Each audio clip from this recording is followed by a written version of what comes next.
Selamat pagi siswa-siswi kelas 11 MIA. Pagi hari ini kamu akan melanjutkan pembelajaran kamu tentang pemuaian. Jika sebelumnya muai panjang dan muai luas sudah kamu pelajari, sekarang kamu akan melanjutkannya dengan muai volume. Dan muai volume yang akan dipelajari di sini yaitu muai volume daripada zat padat, zat cair, dan gas. Ya, pemuaian volume yaitu pemuaian suatu benda dalam bentuk 3 dimensi. Ya, misalnya bola atau bola besi dan kubus. Ya, dari ukuran kecil menjadi ukurannya lebih besar. Dan pemuaian ini dapat terjadi ya karena diberikan panas. Kita perhatikan contoh percobaan berikut.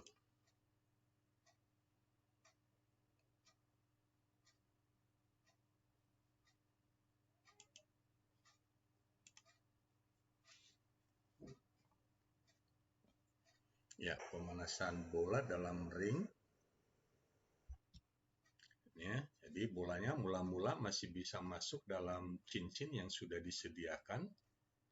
Tetapi ketika bola tersebut, ya, bola besi maksudnya, dipanasi, dipanasi cukup lama, nampak dia mengkilat, ya 3 menit itu pemanasan. Kemudian dimasukkan ke dalam cincin, ternyata tidak lagi bisa masuk. Mengapa? Karena bolanya mengalami pemuaian akibat diberikan panas. Selanjutnya, ya, kita akan memahami bahwa pemuaian daripada sebuah benda tersebut itu disebabkan oleh karena koefisien daripada muainya, yaitu koefisien muai volumenya kalau itu pemuaian volume. Koefisien muai volume itu merupakan perbandingan antara pertambahan volume dengan volume mula-mulanya. Ya, kita simbolkan dengan gamma. Ini kita baca gamma, yaitu delta V per V0 kali 1/per delta T, setiap persatuan kenaikan suhu. Ya, dengan mengubah formasinya, maka kita dapatkan delta V itu sama dengan VT kurang V0, ya, sama dengan V0 kali gamma kali delta T. Atau nilai VT yaitu volume terakhir yaitu V0 kali 1 tambah gamma kali delta T. Jadi inilah persamaan daripada volume akhir daripada sebuah benda. Apakah itu seperti bola besi yang tadi kita perhatikan atau balok yang memuai. Ya. Kemudian data daripada besaran itu VT volume akhir, V0 volume awal, dan gamma. Gamma itu adalah 3 kali pemuaian panjang. Jadi jika sekiranya soal berbicara tentang muai volume, tetapi yang diketahui adalah koefisien muai panjangnya, maka koefisien muai volumenya itu adalah 3 kali daripada koefisien muai panjangnya. Baik, selanjutnya kita coba lihat contoh soal. Sebuah besi volume 1 meter kubik dipanaskan dari 0 derajat Celcius sampai 1000 derajat Celcius. Massa besi pada suhu 0 derajat sama dengan 7.200 kg dan koefisien muai panjang, ya, 1,1 kali 10 pangkat min 5 per derajat Celcius. Hitung massa jenis besi pada suhu 1000 derajat Celcius. Jadi data yang diberikan, volume awal ada, massanya 7.200, kemudian koefisien muai volume 3 kali koefisien muai panjang. Jadi 3,3 kali 10 pangkat min 5 per derajat Celcius. Perubahan suhu adalah 1000 kurang 0 derajat Celcius, yaitu 1000 derajat Celcius. Yang ditanyakan massa jenis daripada besi tersebut. Ya, volume besi sesudah dipanaskan, kita pergunakan persamaan muai volume, ya, V0 kali 1 tambah gamma ke delta T. V0-nya mula-mula tadi 1 meter kubik, ya, kemudian tambah 1 kali gamanya muai volume 3,3 kali 10 pangkat min 5 dan perubahan suhu 1000 derajat Celcius.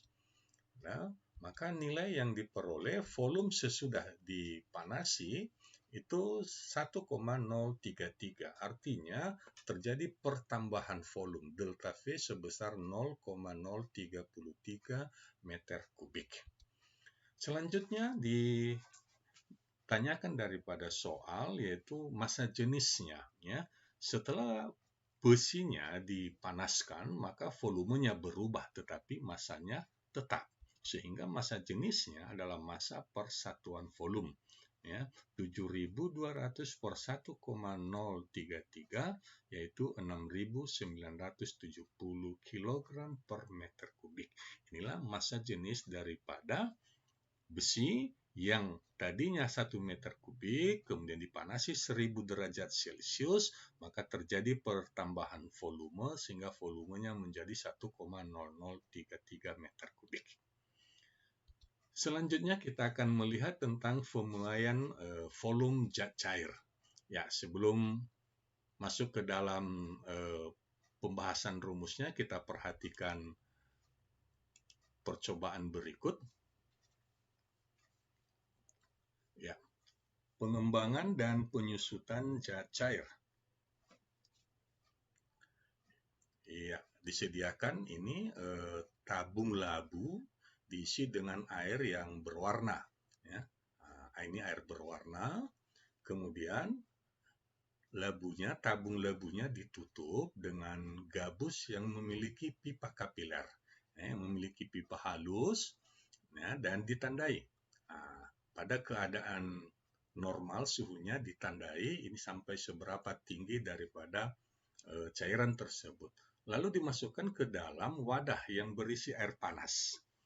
Dimasukkan ke dalam wadah, kemudian kita amati, ternyata air yang berwarna ini, ya, memuai sampai ketinggian tertentu, ya, terus karena airnya berada dalam ruang atau wadah yang panas.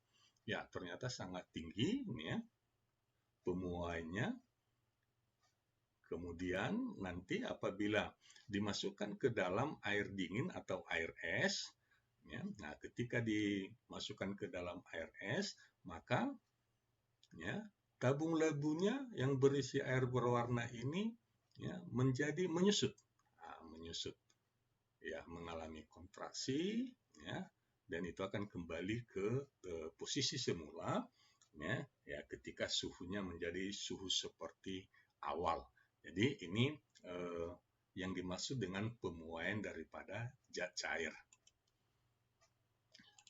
Selanjutnya kita masuk ke topik pengertiannya, ya, pemuaian zat, dan khususnya zat cair itu, ya, bentuknya tidak tertentu tetapi sesuai dengan bentuk wadah di mana air itu berada, sama seperti labu kaca tadinya.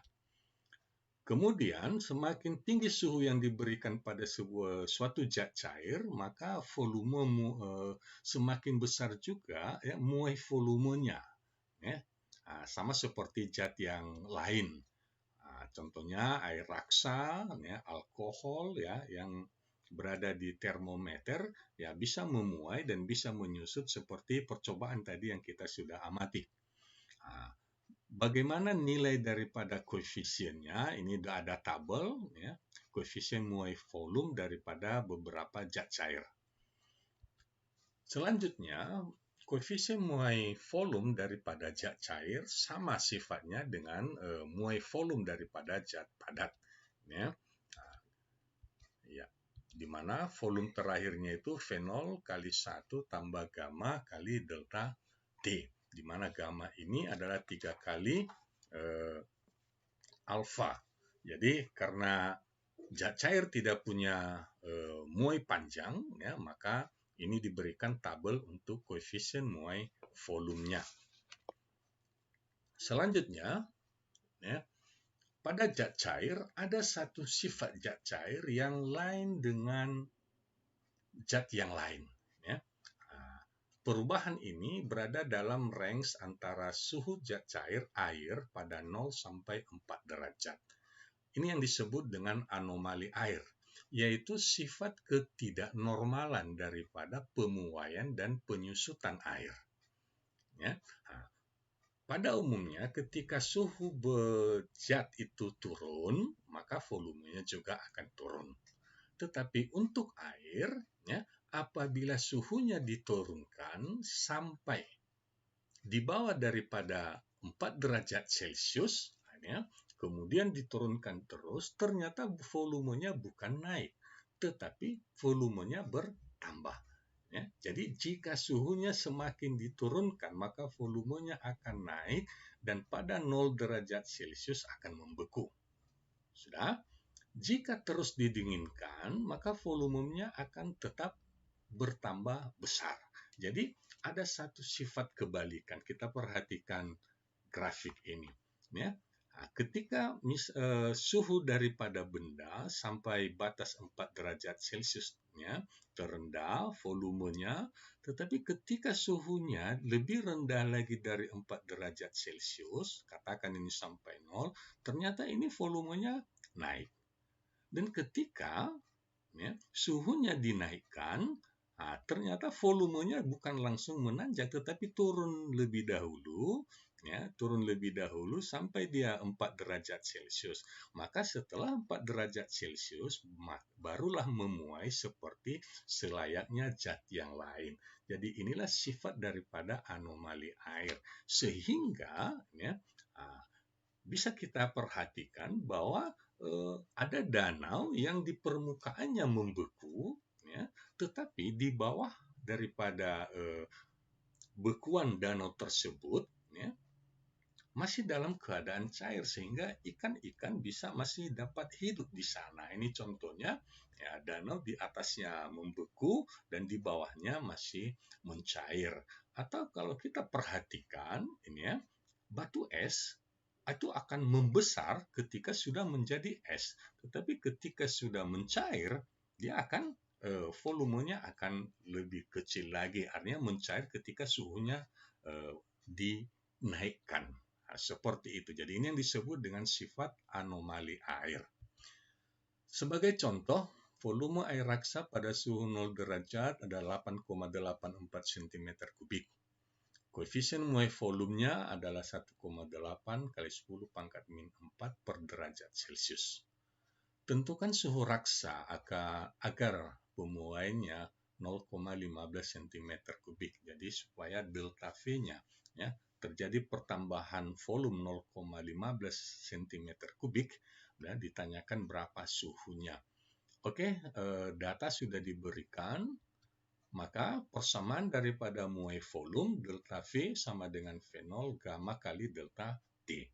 Hanya supaya delta V-nya 0,15, V0-nya 8,84, gammanya 1,8 kali 10 pangkat min 4, berapa delta T-nya? Tadi suhu mula-mula itu 0, ya, berarti T terakhirnya berapa? Ya, T-nya itu yang ditanyakan. Maka dari persamaan yang ada diperoleh, ya, supaya air raksa ini bisa memuai sebesar 0,15 cm3, maka suhu akhirnya itu harus 94,3 derajat Celcius. Ya. Kemudian contoh berikutnya, sebuah silinder gelas yang isinya 2 liter. Ya, silinder gelas diisi oleh alkohol. Jadi alkoholnya juga isinya 2 liter volumenya pada suhu 0 derajat Celcius. Jika gelas beserta isinya dipanaskan sampai suhu 40 derajat Celcius. Jadi suhu mula-mulanya sama besar air dan alkohol dan gelas yaitu 0 derajat dan suhu akhirnya juga sama 40 derajat. Yang ditanyakan adalah banyaknya alkohol yang tumpah. Ya, koefisien muai panjang alkohol yaitu 0,001 per derajat Celcius dan gelas koefisien muai panjangnya 9 kali 10 min 6 derajat per derajat Celcius. Ya. Dari data yang diberikan ini bahwa volume awal V1 alkohol dan gelas sama, yaitu 2 kali 10 pangkat min 3 meter kubik. Kemudian suhu awal alkohol dan gelas sama, 0 derajat Celcius, dan suhu akhirnya juga sama, 40 derajat Celcius. Berarti terjadi perubahan suhu delta T 40 derajat Celcius. Dan massa koefisien muai volume daripada alkohol berarti 3 kali koefisien muai panjangnya, berarti 3 kali 10 pangkat min 3 karena muai panjangnya 10 pangkat min 3 ini. Oke, lanjut. Koefisien muai volume gelas berarti 3 kali koefisien muai panjangnya menjadi 27 kali 10 pangkat min 6. Yang ditanyakan adalah selisih atau pemuaian daripada gelas dan alkohol. Artinya gelas memuai, alkohol juga memuai. Maka dari pertanyaan yang diberikan berarti alkoholnya lebih banyak pemuainya dibanding gelas. Ya. Oke, kita coba jawab. Untuk silinder gelas ya, terjadi pemuaian. Maka kita pergunakan persamaan muai volume. Ya, kita peroleh volume akhir daripada gelas sesudah dipanasi 40 derajat Celcius yaitu sebesar 2002,160 kali 10 pangkat min 6 meter kubik atau 2002,16 cm kubik. Ini volume akhir daripada silinder gelas pemuaiannya. Kemudian alkohol. Ya, persamaan volumenya juga sama, kita masukkan angkanya, maka diperoleh volume akhir alkohol itu adalah 2240 cm kubik. Ya, jadi silinder gelas memuai sehingga 2002,16 sedangkan alkohol 2240 cm kubik pemuaiannya. Berarti kita mau melihat di sini bahwa lebih banyak pemuaian daripada alkohol. Berarti ya, alkohol ada yang tumpah melebihi daripada volume akhir daripada silinder. Ya, sehingga kita dapati sebagai selisih volume akhir yaitu 2240 kurang 2002,16, maka volume alkohol yang tumpah itu sebanyak 237,84 cm kubik. Ya, jadi gelas alkohol dipanasi sama-sama, terjadi pemuaiannya berbeda karena apa? Koefisien muainya berbeda jauh. Sehingga alkohol lebih cepat memuai, lebih banyak volume akhirnya dibanding daripada gelas. Ya, atau 0,237 liter. Selanjutnya kita mempelajari tentang pemuaian volume gas. Ya, sebelumnya kita perhatikan juga percobaan berikut ini.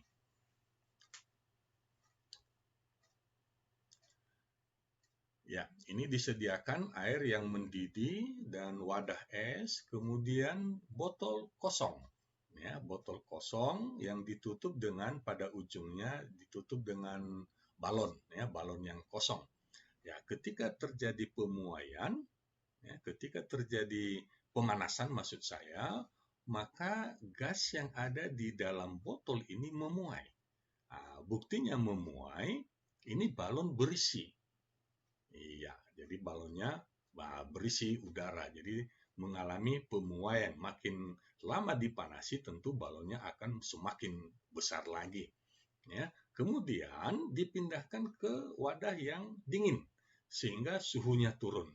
Nah, ketika dimasukkan ke wadah yang dingin, suhunya turun, maka gas yang memuai tadi kembali menyusut. Ya, jadi yang kita lihat di sini, sama seperti cair tadi, gas juga mengalami pemuaian dan penyusutan. Ya, kita lanjutkan bahwa gas mengalami pemuaian ketika suhunya bertambah dan menyusut ketika suhunya turun.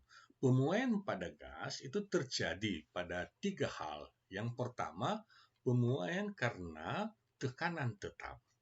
Dan pemuaian karena volume tetap, atau suhu tetap. Jadi ada 3 jenis keadaan di mana gas ini dapat memuai. Jika pada tekanan tetap kita sebut dengan isobarik, maka P1-nya tekanan pertama dengan tekanan akhir itu sama, sehingga perbandingan daripada volume dan suhunya itu sama dengan V2 dengan T1. Ya. Nah, jadi sama halnya dengan peristiwa isokorik, yaitu pemuaian pada volume tetap isokorik. Ya. Artinya volume awal dengan volume akhir sama, maka perbandingan tekanan awal dengan suhu sama dengan tekanan akhir dengan suhu akhirnya. Selanjutnya, pemuaian gas pada suhu tetap yang kita sebut isotermik. Ya, suhunya pertama dengan akhir sama, maka tekanan awal dengan volume sama dengan akhirnya secara umum. Maka berdasarkan 3 variabel, tekanan, volume, dan suhu gas, maka ada satu persamaan gas secara umum, yaitu P1 kali V1 per T1 adalah konstan sama. Ya. Nah, jadi P1 kali V1 per T1 sama dengan P2 kali V2 per T2. Jadi keadaan awal sama dengan keadaan akhir. Tinggal sekarang yang berubah itu apa? Nah, itu yang akan kita berikan nilainya. Baik, data diberikan, udah volume awal dan akhir, suhu awal dan akhir. Nah, dalam hal ini untuk gas ya, maka suhu itu dalam satuan Kelvin. Jadi derajat Celcius tambah 273 Kelvin, tidak pakai derajat. Kemudian tekanan P1 dan P2. Ya, tekanan awal dan akhir satuan atmosfer atau Pascal atau Newton per meter kuadrat. Sebagai contoh soal, kita perhatikan dalam wadah tertutup terdapat gas pada tekanan 1 atmosfer.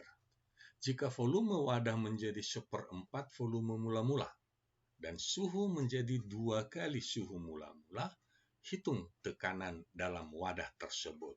Artinya di sini volume, suhu berubah dan mengakibatkan tekanannya juga berubah. Ya. Nah, dari data yang ada, tekanan awal 1 ditanya tekanan akhir. Sedangkan volume akhir 1/4 volume awal, suhu akhir 2 kali suhu awal. Ya. Lanjut. Persamaan umum keadaan gas yang kita sudah buat tadi, ya demikian persamaannya, tinggal memasukkan data, ya, tekanan 1, kemudian volume, ya, volumenya V1 per T1. Nah, dibandingkan dengan keadaan 2, P2 itu yang ditanya, volume 2 1/4 volume 1. Dan suhu 2, suhu akhir maksudnya 2 kali suhu awal. Jadi dari data yang sudah kita masukkan, volumenya dapat dihilangkan dan suhunya dicoret, ya, sehingga terjadi 2, ya, perkalian silang, 2 sama dengan 1/4 P2. Maka diperolehlah tekanan akhir daripada gas tersebut adalah 8 atmosfer. Ya. Sampai di sini pembelajaran kita, ya, bagi kamu siswa-siswi yang mungkin masih belum dapat mengerti lebih jelas, maka silakan ditanya pada guru bidang studinya. Terima kasih atas perhatian kamu. Sampai jumpa pada topik selanjutnya. Salam sehat.